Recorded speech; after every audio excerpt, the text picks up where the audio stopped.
Guys, mohon maaf di episode sebelumnya gue sempet jelasin tentang Jerman.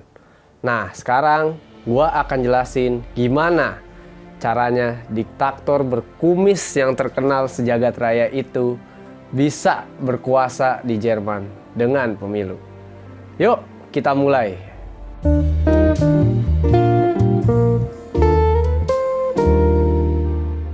Adolf Hitler merupakan warga Austria yang lahir di Braunau am Inn pada 20 April 1889.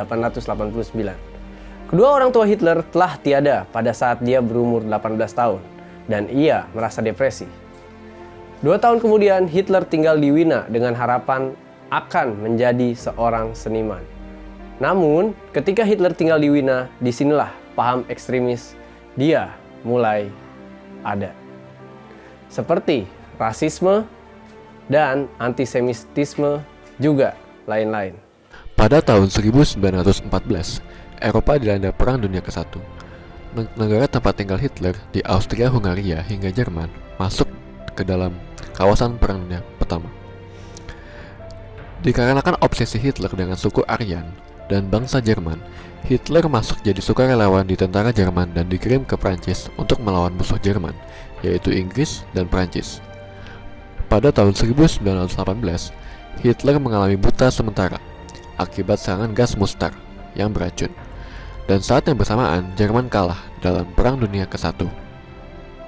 Kekalahan Jerman pada Perang Dunia I memiliki dampak yang sangat dahsyat terhadap Kekaisaran Jerman.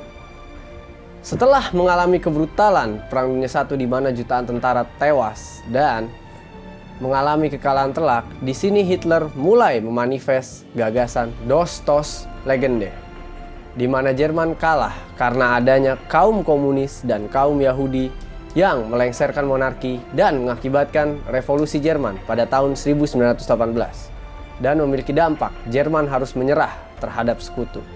Karena Jerman kalah Perang Dunia I, Jerman terpaksa merubah pemerintahannya dari monarki menuju ke republik. Kita selalu asumsi bahwa negara menjadi demokrasi merupakan sebuah pencapaian tertinggi untuk kesejahteraan rakyat. Namun, ini tidak berlaku pada Jerman pasca Perang Dunia I. Masyarakat Jerman telah terpecah belah menjadi golongan komunis dan golongan nasionalis. Dampak dari Perang Dunia I mengakibatkan kondisi ekonomi Jerman dalam mengenaskan. Ide-ide ekstremis menjadi populer karena ketakutan dan kefanatikan. Kekacauan di Jerman ini dimanfaatkan oleh Hitler.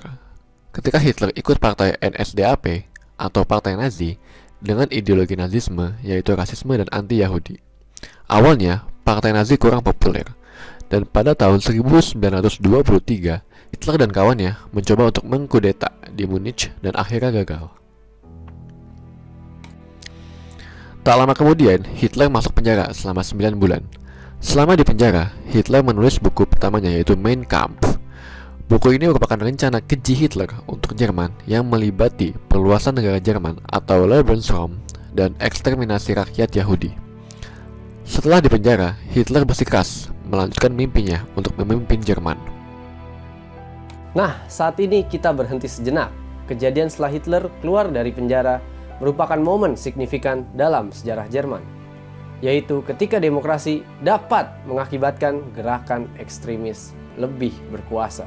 Tujuan saya membuat video ini bukan untuk menjelekkan demokrasi, namun untuk memberitahu bahwa sistem demokrasi itu perlu kedewasaan dan musyawarah agar mencapai kesejahteraan, seperti negara tercinta kita Indonesia. Dalam kurun waktu 2 tahun, Partai Nazi berhasil meraih suara banyak dalam parlemen Jerman yaitu Reichstag dalam pemilu 1930, sekitar 18%. 2 tahun kemudian, Hitler mencoba untuk menjadi presiden Jerman pada tahun 1932, namun kalah oleh Purnawiraman Jenderal Jerman Paul von Hindenburg. Akan tetapi, pada tahun 1932 terjadi pemilu legislatif 2 kali dalam setahun, dikarenakan dalam sistem pemerintahan Jerman tidak ada partai yang ingin koalisi untuk membentuk pemerintahan baru.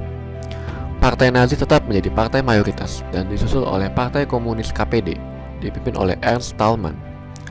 Dan akhirnya, dengan persetujuan kaum elit Jerman, Hitler ditunjuk oleh Hindenburg menjadi kanselir Jerman. Pada tanggal 27 Februari 1933, terjadi kebakaran di gedung parlemen Jerman atau Reichstag yang disebabkan oleh seorang fanatik komunis bernama Marinus van der Lubbe. Hari itu merupakan hari yang mengubah Jerman selamanya. Dengan waktu sekejap, Hitler meminta Hindenburg untuk mengeluarkan dekret agar seluruh kebebasan hak sipil warga Jerman dihapuskan.